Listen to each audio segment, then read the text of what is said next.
You don't want to run into that. Just ran into my subscriber. He's ran out of fuel. Haha. Fuel price is affecting you.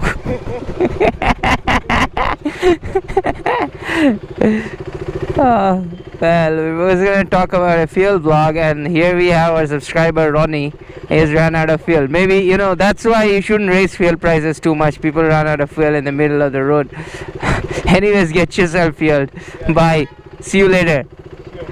Today we're going to talk about 10 tips of getting more mileage out of your existing bike. So first thing is obviously fuel up at a fuel station which is on your daily commute, so that you don't have to go to and fro to the fuel station. And probably if you're fueling up somewhere else where you don't need to go, it's like 1 kilometer away, you're doing 52 trips there each week, one fueling up. And that's going to be like overall 104 kilometers a year, or maybe 2 liters of fuel, even if your bike gives 50 kilometers per liter. So that's going to be 2 liters of fuel saved. Also use a trusted fuel station, which means there are certain fuel stations which go for pretty shady practices. It's not worth it to go to them. One other tip, which is not confirmed, but I have a person who works at a fuel station who once told me that while you're fueling up, use your credit card or debit card and fill it up in liters, not in numbers like rupees 500. Don't do that. Say 7 liters, say 7.5 liters.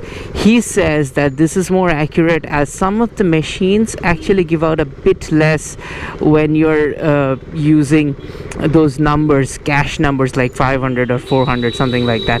This is not confirmed at all, but that's what he said, and I've been following it. If you guys follow this, if you guys use 500 once and then next time use 7.5 liters, which is around the same money, and if you get different mileage, do let me know. I'm also testing my mileage on my bike, because we were riding this Sunday, and we found out that suddenly the fuel prices were quite high. I mean, mentally they were always high, but once it hit that 80 rupee barrier, you kind of realize how far fuel prices have gone up. I do remember 5 years ago when this government took over, it was around 73, then it went down and went up, and I'm not really sure how all of that happened. Suddenly, because it's hit that 80 rupee mark, people are, you know, kind of storming social media all about it. I'll talk about a few things why this has happened, but let's get back right to the tips. I've already given you 2 tips. Now the third thing is to have proper air pressure. This is very important, and always have proper air pressure as indicated in your motorcycle manual. And if you're too lazy to read the manual, your motorcycle swing arm has the pressure written on it. Almost all motorcycles that I've seen has it. So don't overinflate your tires, because that will reduce your grip, but inflate your tires to the correct amount so that you get grip and you get good mileage. For my motorcycle, the Duke 390, it's 25 on the front wheel and 28 on the rear wheel when riding single, and with a pillion it's 25 on the front and 32 on the rear. So that's that out of the way. Good and properly inflated tires. Third thing is regular servicing and engine oil changes, because if your engine's smooth, it will obviously deliver the maximum amount of mileage. And the fifth thing is the most important, and that is riding style. Now I'm doing like at a 3000 RPM on third gear, so try to maintain the lower RPM no matter which gear you're in. If you're riding within the city, I could be doing this in second gear and I'd be having a much higher RPM. I could be doing it in a fourth gear and completely stalling my bike. That's gonna harm your engine. Don't go too low, but try to maintain around 3,500 to 4,500 RPM. That is where your engine gives the most mileage within the city, and in the highway you can go up to 6,500 RPM. That's for this bike.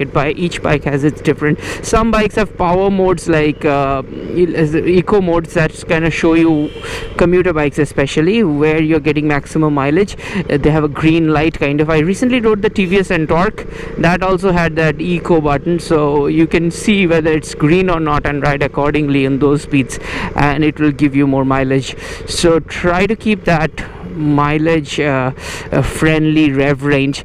There are also many other ways, like how early you brake. If you find that, okay, stalled it.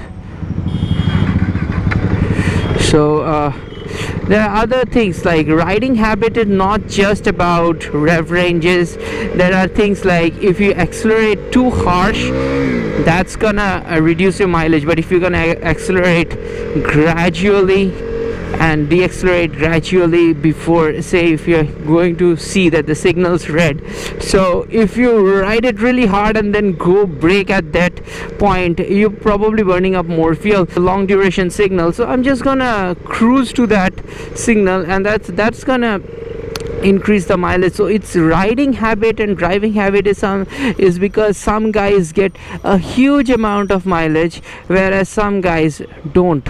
So that's something very important. You have to manage your riding style. Hard acceleration, going right up to the traffic lights and braking all of a sudden, sport riding, that's where your mileage kicks out. So you have to learn how to ride more sanely to get more mileage. So that was 5 major tips. Now the 6th tip is going to be a little bit on the outside. If you're going to buy a new motorcycle and you want, say, 40 kilometers per liter mileage, you don't buy a motorcycle which gives you 35 kilometers claimed and then expect that you will ride it slowly and you will get more mileage just because what the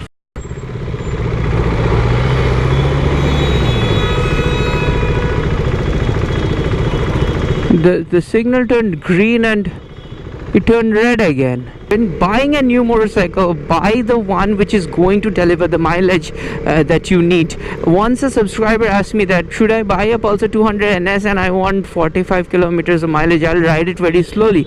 There is no enjoyment in buying a Pulsar and riding it like a Splendor. So I mean specifically the 200cc Pulsar. So you're not gonna enjoy that. If you're gonna buy a Pulsar 200 NS, you're gonna buy it for the speed that this motorcycle has to offer and the performance that motorcycle has to offer. So even by riding it very slow and very sanely, you're not gonna get immense mileage. Why not go for a Hornet instead, which has more than 45 kilometers per liter mileage? So buy a motorcycle, do some research. There are certain motorcycles like the Honda Hornet which gives good amount of mileage even in that 150cc category, and there must be others in each category which offers more mileage. So decide what kind of mileage you want and what you can afford and buy a motorcycle according to that need. Now the other option, this is going to be the 7th tip today, is going to be about electric vehicles. I know that electric vehicles are not that fast and they're not that performance oriented, but if you're doing a lot of city riding and having a silent motor which is like 1/10 to 1/15th running cost, somebody was telling me that it's 15,000 rupee or 12,000 rupee per year for the battery changes alone, and that's expensive. But consider this, that every day I spend about, say, 60-70 rupees on fuel. On electrics, that's gonna be 10 rupees. So I think there's going to be a lot of savings, and the modern, like, I saw a few electric vehicles which had lithium ion batteries at the Auto Expo. These were scooters, and motorcycles are coming soon. So I think if you're looking for something where you can save a lot of money, buy a lithium ion scooter. So that's it for now. I hope you guys really enjoyed it.